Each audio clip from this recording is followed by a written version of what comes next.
The last thing that we're going to be looking at in Chapter 7 is finding probabilities for sample mean values. All right, so just to compare, like up to this point, everything that we've done has been to find probabilities for an individual value. Like we might have a problem that says find the probability that a height is less than 65 inches.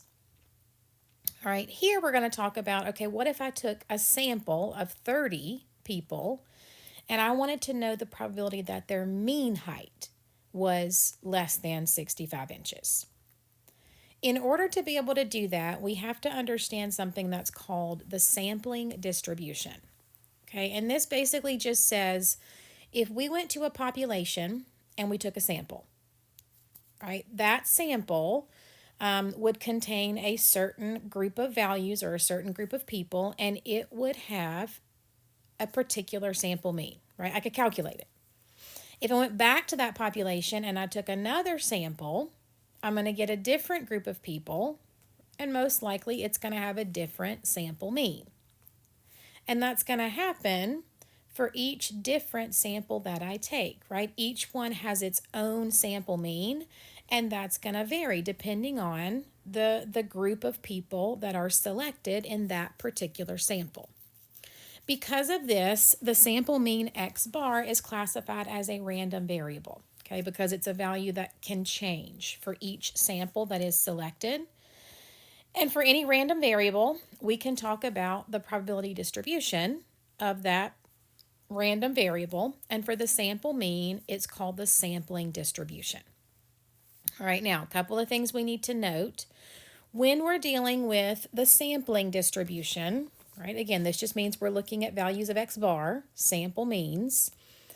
We want to make sure that we are using the proper overall mean and overall standard deviation. All right, so the first thing that you need to note is when you're dealing with the sampling distribution, all right, and again, this just means we're dealing with values of x bar, not just x. The value of the mean will not change at all. Okay, so it'll be just like what you've been doing, right? You'll use the same population mean, whether you're dealing with an individual value or a sample mean value. What will change, though, is the standard deviation. All right, when we start looking at a sampling distribution, which again just means we're going to be looking at sample mean values, x bar, instead of just x, we will need to calculate a new standard deviation where we take sigma and we divide it by the square root of n. Okay, and that variable n is just our sample size. It's the number of values in our sample, okay, in the group that we're looking at. All right, so let's look at an example here. All right, we have information about students at a certain college, all right, and we are told the mean number of hours of television watched per week is 10.5. That's our overall population mean mu. The standard deviation, sigma, is 3.6. Now, notice what's going to happen here. We're going to take a sample of students, not just one, a sample of students, all right? And the sample size, the number of students that are going to be included in this group is 16. All right, now we're interested in the sample mean, right? We're interested in values of x bar. So we're going to be dealing with the sampling distribution. And we are asked, what would the mean be, the overall mean, and what would the standard deviation be? All right, well, we just said the overall mean does not change. Okay, so if the overall population mean is 10.5, that's also going to be the mean for the sampling distribution for values of x bar. What will be different, though, is the standard deviation.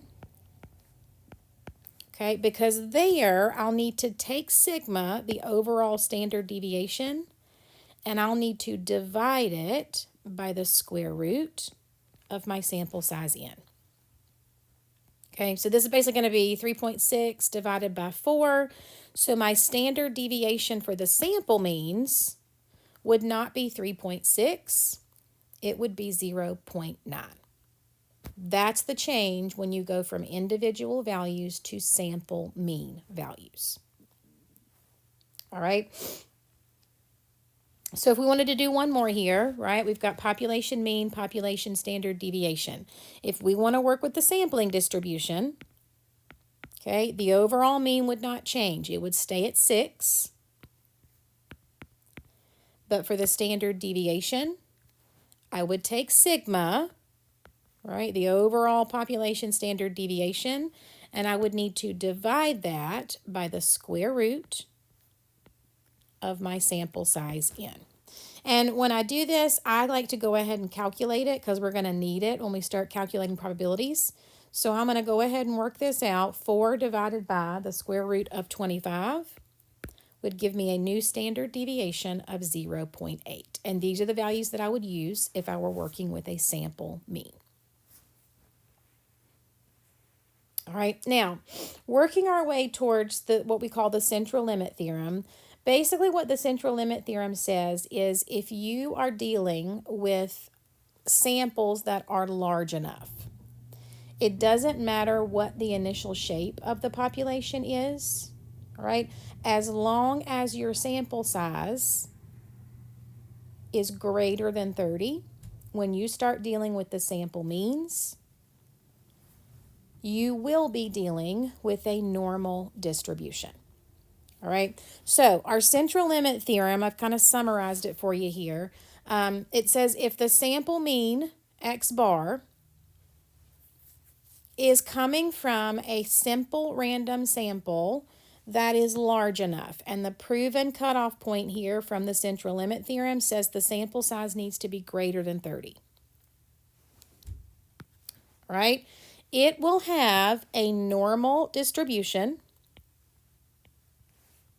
All right, and if the original mean was mu and standard deviation was sigma, then for the sampling distribution, the mean will stay the same, but the standard deviation will need to be recalculated. All right, try these check your understanding problems. Check the sample size, right? Look at what the new mean and standard deviation would be. And then I want you to come back and look at the next example.